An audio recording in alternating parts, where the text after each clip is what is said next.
Hello friends, welcome to the Solitude Education. Now हम पढ़ रहे हैं सेंट्रीफ्यूगल पंप। और अगर मैं सेंट्रीफ्यूगल पंप में बात करता हूं बच्चे तो हमारा हमने दो तीन क्वेश्चन किए भी हैं पहले सेंट्रीफ्यूगल पंप के। एक और क्वेश्चन, एक नया कॉन्सेप्ट सेंट्रीफ्यूगल पंप में minimum starting speed of the pump से इंजीनियरिंग सर्विस में आया था ये क्वेश्चन 2000 में। ठीक है, वैसे तो ये इंडिविजुअल सवाल पूछने के चांसेस कम है, लेकिन किसी न किसी क्वेश्चन के साथ अटैच करके जरूर है इसको। ठीक है, तो थोड़ा सा एक बार ट्राई करते हैं यहाँ से क्वेश्चन को समझने की कि क्वेश्चन में है क्या। एक नया सा कॉन्सेप्ट है। ठीक है, अभी और क्वेश्चंस करने वाले हैं हम सेंट्रीफ्यूगल पंप से। क्वेश्चन पढ़ो, the diameter of the impeller of a centrifugal pump at inlet and outlet are 20 centimeter and 40 centimeter respectively. तो सबसे पहले एज यूजुअल कि बच्चे जो भी डाटा मेरे पास गिवन होगा मैं उसको लिख लेता हूँ। डाटा क्या गिवन है, बोलता है कि जो इनलेट पे डायमीटर है यानी कि D1 वो बच्चे है आपका 20 सेंटीमीटर, और जो आपका आउटलेट पे डायमीटर है यानी कि D2 वो कितना है, that is of 40 centimetre. Clear हुआ। Determine the minimum starting speed of the pump against a head of 25 metre. ये हेड एक्चुअली वो मैनोमेट्रिक हेड की बात कर रहा है, और मैनोमेट्रिक हेड एज यूजुअल आप सभी को पता होगा। Hope so. क्लियर है।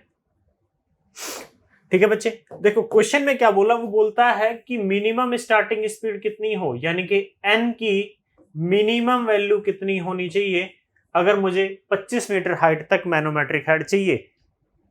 यानी कि पानी, एक तरह से ये कह सकता हूं कि मुझे 25 मीटर हाइट तक चढ़ाना है ऊपर, तो पंप को कितनी स्पीड से घूमना पड़ेगा।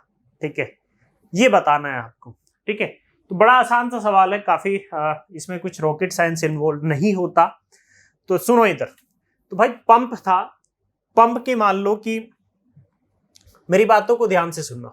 ठीक है, मेरी बातों को, आपको कोई बोले कि भाई ये मोटर है, ये पंप है, इसको 25 मीटर हाइट तक पानी चढ़ाना। ठीक है भाई, ये पंप था। इस पंप का मैंने चलो पूरा नहीं बनाता, वेलोसिटी ट्रायंगल से एक तरह से समझाने की कोशिश कर रहा हूं। ये बच्चे मान लो इनलेट है, ये मेरा इनलेट है 1 पॉइंट। ठीक है, और ये 2 पॉइंट मेरा आउटलेट है। इनलेट का मतलब है पानी बच्चे यहां से एंट्री कर रहा है और यहां से निकल जा रहा है। ठीक है, मान लो कि जो पंप का हेड था, जो पंप के पास स्पीड थी या हेड था एक तरह से 1 पॉइंट पे, वो था u1 स्क्वायर अपॉन 2g। चूंकि हम तो बात करते हैं हमेशा हेड की टर्म में, चूंकि जो पानी चढ़ाना है वो भी हेड की टर्म्स में ही है। तो एक तरह से इतनी एनर्जी थी पंप के पास इनलेट पॉइंट पे।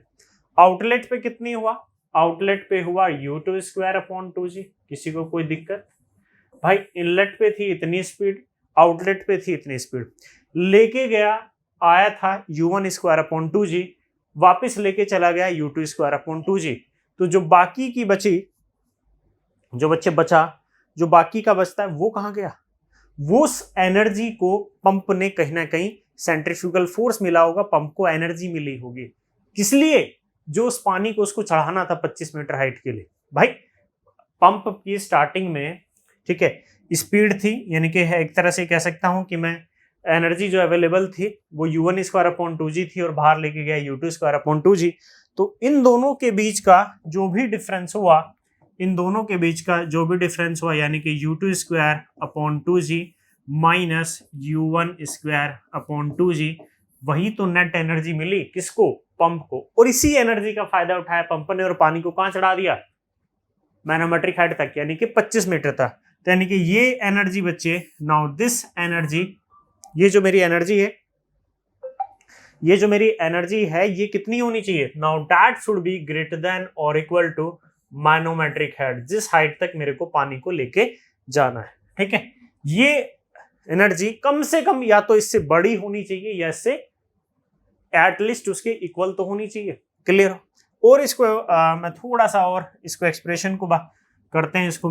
नाउ इसको मैं लिख सकता हूँ u2 स्क्वायर माइनस का u1 square divided by 2g, that should be greater than और equal to manometric head, equal to manometric head. बात समझ में आई बच्चे? अरे बात समझ में आई। अब आगे से अगर क्वेश्चन में कहीं भी दिख जाए, वो मैं आपसे जिक्र कर रहा है what should be the minimum starting speed of the pump, तो ये सब तामझाम नहीं करना बच्चे। आपको सिंपली सिर्फ ये एक्सप्रेशन याद रखना है, आपको सिंपली ये एक्सप्रेशन याद रखना है बस। आप इस एक्सप्रेशन को ही याद रखेंगे। ठीक है, कुछ नहीं करना, क्या लेके आए थे क्या लेके जाएगा कुछ याद नहीं रखना, सिंपली ये फॉर्मूला भाई, मिनिमम स्टार्टिंग स्पीड तब होगी जब सेंट्रीफ्यूगल फोर्स जो प्रोवाइड किया है वो मैनोमेट्रिक हेड के बराबर या उससे ज्यादा होना चाहिए। क्लियर हुई बात? बस ये अपने दिमाग में बैठा लो ये एक्सप्रेशन कि अगर minimum starting speed of pump पूछे तो u2 स्क्वायर माइनस u1 का square divide by 2g that should be greater than equal to the manometric head. Clear हुई बात? अरे क्लियर हुई बात बच्चे? चलो अब और कुछ बातें कर लेते हैं। और क्या बातें करेंगे? अब मेरे को पता है भाई u2 की अगर वैल्यू की मैं बात करता हूं तो मैं u2 को बोल सकता हूं, u2 होता है मेरा that is pi d2n divided by 60, pi d2n divided by 60 इतने का स्क्वायर माइनस u1 क्या होगा मेरा? u1 होगा that is of pi d1n now divide by 60 इतने का स्क्वायर डिवाइडेड बाई कितना? Divided by of 2g that should be greater than और equal to the manometric head, that should be greater than equal to the manometric head. Minimum speed पूछी है, आगे चलते हैं, थोड़ा सा और डाटा पुट करते हैं इसमें। ठीक है, now pi n upon 60 common आ जाएगा इसमें भी, तो मैं इसको लिख सकता हूँ now pi n divided by 60 इतने का स्क्वायर, पाई n अपॉन 60 इतने का स्क्वायर, ये क्या आएगा मेरा? d2 का स्क्वायर माइनस का d1 का square divided by of 2g that should be greater than equal to the manometric head. Clear हुई बात? वैल्यू पुट करो इसमें, वैल्यू यहाँ पे पुट करते हैं। नो वैल्यू अगर बच्चे में पुट करूँ यहाँ से तो मेरा पाई तो मेरा था ही now pi n divided by 60 इतने का स्क्वायर इस मल्टीप्लाई में d2 कितना है? d2 एक बार देख लेते हैं हम क्वेश्चन में। d2 है आपका 40, d1 है 20। ठीक है, तो 40 सेंटीमीटर है, सेंटीमीटर को मीटर में कन्वर्ट किया तो 0.40 का स्क्वायर माइनस 0.20 का स्क्वायर डिवाइडेड बाय 2 इंटू जी की वैल्यू की बात करता हूँ तो 9.81, और अगर मैनोमेट्रिक हेड की बात करता हूँ तो that should be of 25। Manometric head कितना दिया है? 25।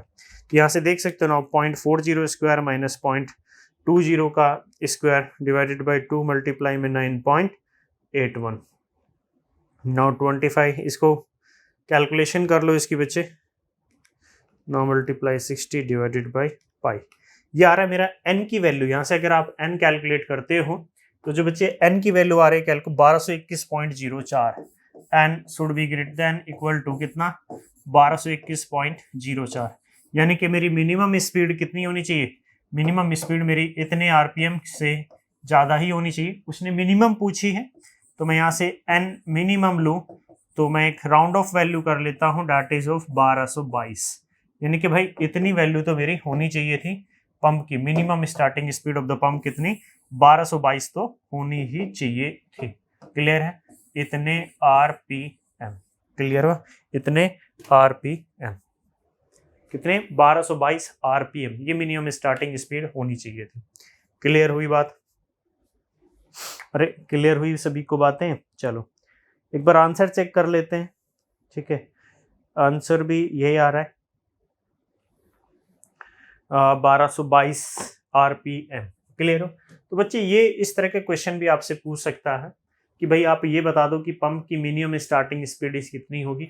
उसके लिए कुछ नहीं करना, ज़्यादा रॉकेट साइंस नहीं, सिंपली ये फॉर्मूला याद रखना मिनिमम स्टार्टिंग स्पीड के लिए। ठीक है, पंप में अभी और क्वेश्चन करेंगे, 2-3 क्वेश्चन और करेंगे, बड़े अच्छे अच्छे से सवाल होंगे वो। ठीक है, उसके बाद आपका मशीन ओवर हो जाएगा और सेंट्रीफ्यूगल पंप भी। ठीक है, इसके बाहर नहीं पूछेगा, जितना मैंने करा दिया बच्चे, इसके बाहर आपसे क्वेश्चन नहीं करेगा वो, इससे बाहर डोमेन से कुछ क्वेश्चन नहीं आएगा। ठीक है, चलो इसको नोट डाउन कर लो। You have to note down this portion. पहले ये वाला पोर्शन कर लिया नोट, उसके बाद ये वाला पोर्शन जो मैंने बताया था, देन आफ्टर दैट बच्चे ये वाला पोर्शन। ठीक है, फिर फाइनली वैल्यू हमने पुट की और एन की वैल्यू हमने यहाँ से निकाल ली। क्लियर है? तो बच्चे इस लेक्चर में इतना ही, फिर मिलते हैं नेक्स्ट लेक्चर में नेक्स्ट टॉपिक के साथ। Okay, thank you.